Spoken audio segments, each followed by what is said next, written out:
Jean-François Paradis, je parlais à l'instant Jean-Marie de Coninck qui veut intéresser les ados aux mathématiques, mais vous avez parlé à quelqu'un qui veut intéresser les adolescentes à l'éducation physique. Oui, tout à fait. On le dit et on le redit, Joanne, les jeunes Canadiens, les jeunes Québécois sont de plus en plus sédentaires. Une étude de Statistique Canada publiée en 2004 révélait que si 48% des garçons âgés entre 12 et 19 ans étaient considérés comme inactifs, bien, chez les filles, c'était pas mieux. Le taux de sédentarité s'élevait à 64%. Moi, ça m'a un peu surpris. Je trouvais que c'était beaucoup comme pas chiffre. Moi. Non, pas vous. Hein, vous avez une adolescente. Ouais. Par rapport au modèle féminin qu'on voyait, par exemple, aux Jeux olympiques, il y a beaucoup d'athlètes canadiennes qui s'illustrent, mais bon, donc c'est la réalité. Et ça se complique puisqu'en plus de ça, il semblerait que 80% des jeunes filles de 10 et 11 ans disent suivre des régimes alimentaires pour rester minces. Et à partir de 12 ans, la participation des filles à des activités physiques de toute forme chute graduellement. Donc, tout ça est évidemment relié, malheureusement. Et face à la situation, une jeune Québécoise du nom de Claudine Labelle a décidé de s'impliquer pour tenter de changer les choses. Cette dame, ancienne athlète de haut niveau, cycliste, skieuse de fond, a créé il y a 2 ans l'organisme Fit Spirit qui vise à sensibiliser les jeunes filles aux bienfaits d'un mode de vie actif. On va écouter justement Claudine Labelle nous parler de ce qui l'a amené à mettre sur pied ce projet. Le sport a joué vraiment un rôle super important dans ma vie. J'ai toujours été impliquée dans le sport et le fait justement d'être active, ça m'a donné en fait des bonnes valeurs. Ça m'a aidé également à accomplir des objectifs qui étaient importants et grands dans ma vie. Et j'ai toujours aussi adopté un mode de vie saine, c'est-à-dire au niveau de la nutrition également, au niveau de la discipline personnelle. Et c'est pour ça en fait que pour moi c'est important d'inculquer ces mêmes valeurs-là aux jeunes filles.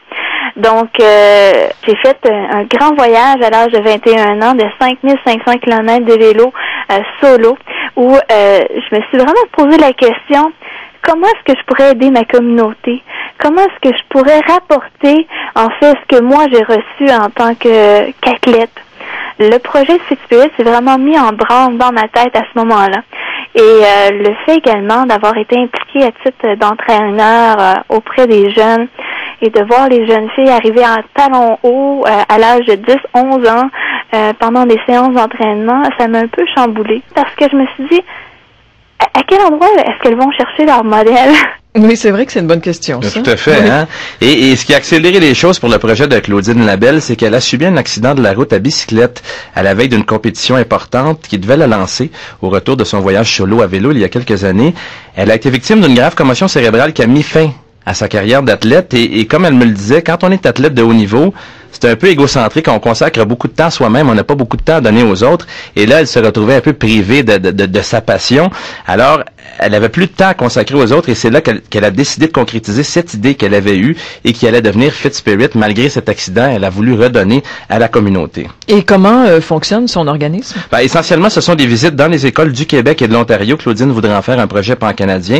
Elle a commencé avec le Québec et maintenant l'Ontario, avec des athlètes de haut niveau, connus ou moins connus du grand public. Elles viennent témoigner de leur expérience auprès de jeunes filles exclusivement. Et il faut croire que Claudine a visé juste puisqu'à sa 2e année d'exercice, Fit Spirit a visité 80 écoles alors qu'elle a reçu des demandes pour 190 écoles. Vous voyez, il y a vraiment un intérêt. Je pense que oui. On l'écoute de nouveau nous parler de Fit Spirit sur le terrain cette fois, en action avec les filles. Qu'est-ce que c'est que Fit Spirit? Ce qu'on tente de faire, en fait, c'est de les mobiliser dans les écoles secondaires. On arrive avec une conférencière, on rencontre en fait entre 100 et 200 filles à la fois. Et puis, on essaie vraiment de leur donner une expérience unique. Le fait que ça s'adresse uniquement aux jeunes filles, ça nous apporte en fait une occasion idéale de pouvoir livrer des messages spécifiques à elles. Les garçons de cet âge-là vont avoir des épreuves qui vont être totalement différentes dans leur vie. Donc, pour nous, de pouvoir apporter des sujets qui vont les toucher, c'est encore plus gagnant. On fait des conférences actions également avec les filles. On fait également des activités physiques sur le terrain avec les jeunes. Bon, comme vous voyez, on passe de la parole aux actes avec Fit Spirit. Le concept des conférences actions dont elle parlait m'a particulièrement intéressé parce que ça permet aux filles de toucher au sport de près, ce qui n'est pas toujours évident quand on pense à des sports comme l'aviron, le plongeon, le biathlon. Ce sont des ateliers avec de petits groupes de filles dans les gymnases des écoles où les athlètes décortiquent leur sport et leur méthode d'entraînement et font faire aux jeunes, par exemple, des exercices isométriques spécifiques à leur discipline. Ça leur permet de toucher à ça de près. Et moi, je vous avoue, comme garçon, j'aurais bien aimé avoir eu accès à ce type d'activité. En plus de tout ça, l'établissement propose aussi 5 fois par année des sorties de filles actives, comme d'aller faire du vélo de montagne avec Marie-Hélène Prémont, championne du monde en passant, lors de l'étape de la Coupe du monde au Mont-Sainte-Anne. La fin de semaine passée, une initiation au kayak de rivière a été proposée avec Stéphanie Vallée, quintuple championne canadienne de kayak de rivière. Donc, il y a une idée de rétention dans tout ça. On fait pas que passer et donner un mot. Parce que, évidemment, la sensibilisation, c'est une étape. Oui, mais là, faut que les jeunes soient actifs vraiment. Là, c'est bien. Faut que le message soit retenu. Et on peut se poser la question, moi je me pose toujours la question dans ce temps-là, est-ce que la sensibilisation, ça suffit? Oui. Est-ce que ça a un effet réel sur les jeunes filles? Ben, moi je pense qu'avec ce type de sortie active, ça peut les inciter à continuer, mais la cycliste Manon Jutra qui a fait des conférences pour FitSpirit et qui en fait encore, avoue que ça reste le défi de ce type d'entreprise, on l'écoute. Oui, c'est ça. Alors là, c'est de dire comment on arrive à ce que le message se transfère dans un comportement ou un comportement vérifiable. C'est un autre paire de manches. On le souhaite. Je pense que lorsqu'on intervient dans des écoles bien ciblées où il y a un plan d'action pour adresser le problème, je pense qu'on a beaucoup plus de chances de succès.